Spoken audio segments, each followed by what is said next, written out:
What? What were you gonna say? I don't know. No, say it. Ante. Like, I've just always kind of been acting for as long as I can remember. I did like musicals back when I was a child. I've been plays, films. I think my first film I ever did, I was like 9 years old. And what? It's so sweet. And just like it was a very small role. I was just running around in a playground, but I was like so captivated by like all the cameras and just everything. But I never really thought that it could be like a career until like maybe like middle school, because I was like, okay, going to rehearsal is just a thing I do on the weekends. It's just like a thing that I can do. It's not like I can do like a career or anything. And my dad put on the Tony Awards back in like I think 2014,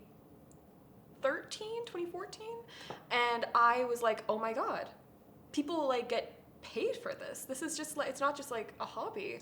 A lot of actors like in between like shows or films or whatever have like what we call survival jobs, which is just like they're used to be called Joe jobs, but like it's just they're jobs that you survive in. I knew someone who did who's a copyright lawyer who was probably one of the best stand-up comedians I've ever met at the same time. Like, people who are working in entertainment are usually also just working in a different job as well, just to like get by. And I think that should be talked about more, because people are like, oh, well, if you don't make it, then I guess you can't be an actor. And it's like, no, most people who make it also still need to do another job. They teach, they work as a waiter or waitress, like, etc. I know so many actors who are also like bartenders, and just like jobs like that can fit around like a flexible schedule of, hey, like I need to go to Edmonton for like 6 weeks, by the way, because I have a job there. There's like hundreds of jobs that aren't being on stage, like stagehands, lighting techs, operators, stage managers are completely unsung. There's hundreds of thousands of jobs over the theater industry that just like people ignore because, oh, I can't get a job in theater, I can't get a job in film because I'm not acting. And it's like, no, there's like so many people that go into like one production, and that's just not really talked about. How long is the shift? Because usually in the film productions they have 12-hour shift, and it's okay. Sometimes it's 14, sometimes 16. It depends on your job. Like I have done lighting hangs before that lasted like an entire day, like 12 hours of just like setting up like lights, being on ladders and on stages like way high up in the air. And but also like for rehearsals, if you're acting, it can be anywhere between like 4 hours to 10 out of 12 hours. Legally, it has to be 10 out of 12 if that's like the max. Do you have a fixed payment or not? No, it's not really fixed. It's, I mean, I haven't really done a lot of like professional paid stuff, but it kind of depends on like what you're doing. If you're doing a fringe show, if you're doing a regional show, if you're doing theater for young people or a touring show. There's a thing called the Canadian Theatre Agreement, which is kind of like the Bible almost. Like it's a legal document where theaters like have to adhere to it if they are working in a professional space. And they're like a regional theater or like theater for young people. They have to abide by the Canadian Theatre Agreement. Do you know what's the difference between the acting in the film and acting in the theater? Oh, there's so many differences. For someone described it to me once. I was taking a class with John B. Lowe, who's an incredible actor. He was like, theater acting is very outward, and film acting is very inward, because when you're acting to the back of the theater. But if you're doing that kind of acting when there's a camera right in your face, you're gonna look ridiculous. Yeah, I know. And yeah, so it's a lot easier, I've heard, for theater actors to go into film than primarily film actors to go into theater, because it's easier to scale back than to go forward. What's more funnier? What's more fun? Yeah, more fun. I don't know, I like both. They're very like different, and they come with their own challenges, and I've always said I'll do anything to anyone that'll hire me. We shot a film recently, the audio, and I was acting in it, and there's a shot where I'm opening a letter. And we were like, okay, we got one shot at this, we have one envelope, you cannot mess this up, Jen. And I was like, I got this, I can open this letter. the letter was glued shut. And it was glued to the inside of the contents of the letter. So I'm trying to open it, and if I open it, it rips the contents inside. Whoops. And I'm like, so I'm trying to get it, and eventually I'm just ripping it. I'm like fighting this envelope. And it like slices my hand, and they're like, okay, cut. Like, what's going on? And we're like, okay, I'll like, we'll just do it again. I then look down at my hand like 5 minutes later, I'm like, hey, can we cut? I'm bleeding. And they're like, wait, what? And I advise you to get some snow. Like, they're like, From get some the thread. snow, because we're like, I can't put a Band-Aid on the continuity. Do you believe in this superstition? Superstition? I'm an actor. I'm very superstitious. In the theater, there's so many superstitions. You know Shakespeare, right? Okay. So one of Shakespeare's plays, which is set in Scotland, and the people on YouTube might understand what I'm talking about, starts with an M. You cannot say that in a theater unless you're like doing the... What? I almost said it. Just in case. Unless you're doing the show, you can't say the title. And in history, so many productions of this show have gone horribly wrong. And when you say it in a theater, it's like there's like this curse almost. And That's why like we you have to like don't- turn around 3 times, leave the theater, do a monologue. Superstition is weird. When I was in middle school, I was like, that's not real. I'm gonna do it right now. So I said it, a ceiling tile fell from the ceiling next to me, and I was like, okay, yeah, nope, I'm not doing that again. Absolutely not. What's your favorite theater play? My favorite play? So my favorite play of all time is probably A Bright Room Called Day by Tony Kushner. Who is that? Tony Kushner is an incredible playwright. He's done things like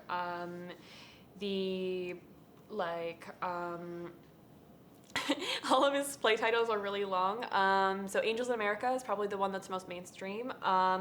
The Intelligent Homosexual's Guide to Socialism is it's kind of, it's what it's called. It's what it's called. A Bright Room Called Day is a really good play. Recently, the University of Winnipeg actually did A Bright Room Called Day Revisited because the playwright rewrote parts of the play after the election of Donald Trump. Because people started actually putting on the play because people are like, I get it now! Because when it originally came out, it compared Ronald Reagan to 1930s Germany, and people were like, no! And now people are like, wait, no, I get it now. I really think that... It's a really well-written show. It's a really good show. I really think that the importance of the after is not so significant. Because it's not about that some dude knows that in 2016 some millionaire come to the power as the president and he will do some stuff. It's more about that this person living live his life and just mirror all the experience through them. It's not about the play, it's all about the interpretation that you as the audience work together with a Yes. novel. So it's not only about the after, how he's genius or not, it's also about the people who read it. And also, like, scripts, especially theater scripts, are like direct portals almost to the past and when they were written. You can look back at 19th century scripts and they start talking about the lights have to be dim, which means electricity was recently invented. So now they have the control of dim or bright lighting, when in Greece and in previous times it was just the amount of the light you get. But now the controlling of electricity is diegetic. It's part of the show now. And like every piece of art is influenced by the time and place that it was created in. And every further production of that show, especially if we're talking about theater, is also reflecting of both our opinions of that time and how we see it, how we would recreate it, or if we're modernizing it, how we think about our own time in relation to that time. I think you know? about some play in the Broadway about the Foundation Fathers. Hamilton? It was acted only by the black actors.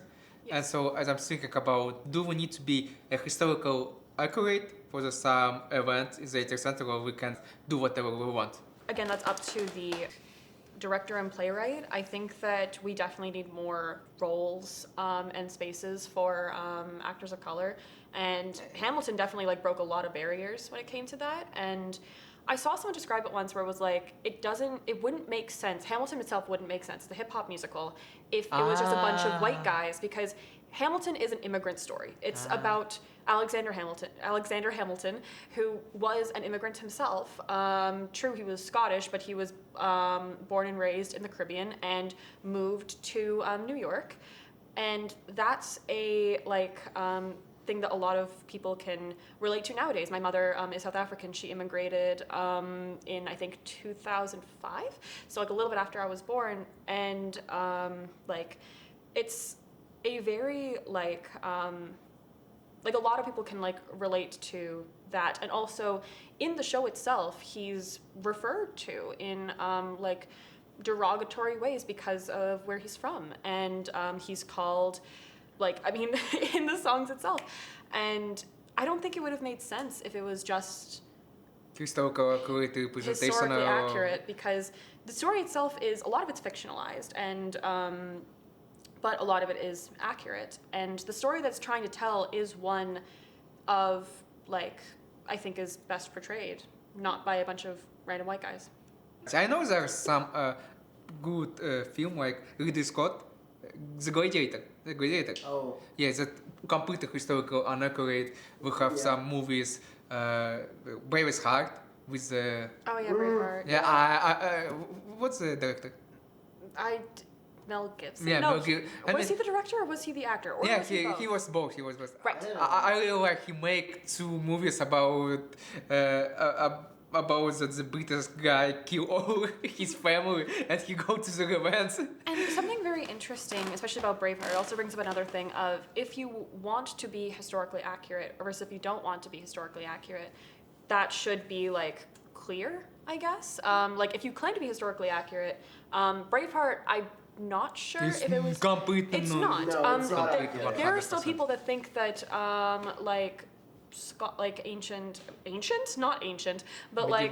medieval Scots painted their faces blue and stuff like that. And I was watching a documentary where it's no, they just thought it looked cool. It's not the point to be historical accurate because it was happened.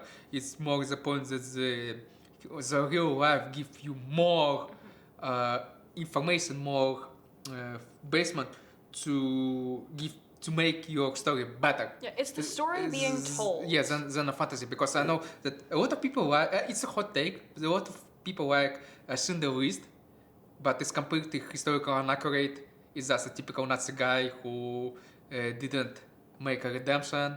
He's just doing about his own. And I found out there was really guy from the SS who saved 300,000 Chinese people from the Nanking massacre. We have a lot of the historical accurate people who make the same stuff like the fictional people in the movie. Why we don't make movie about this guy rather than a fictional guy? Why people didn't make a movie about him? That's why I'm asking. I'm not sure. I mean, that's also the problem I have with that one film, The Boy in the Striped Pajamas. Mm-hmm. A lot of people think it's a really good film, a really good book. I don't know how I feel about completely fictional stories based on one of the most horrific atrocities in human history. There are so many stories that should be told of the people and their stories and what happened. I don't know if there's the need to invent. Thank you for your coming. It was very interesting to work with you. It's very interesting to listen to you about the acting experience. And what do you think about it? This is a podcast was sponsored by DIT. So Subscribe. It's free. And you can have a always nice day. change your mind later if Okay, you want cut. to, but you wouldn't.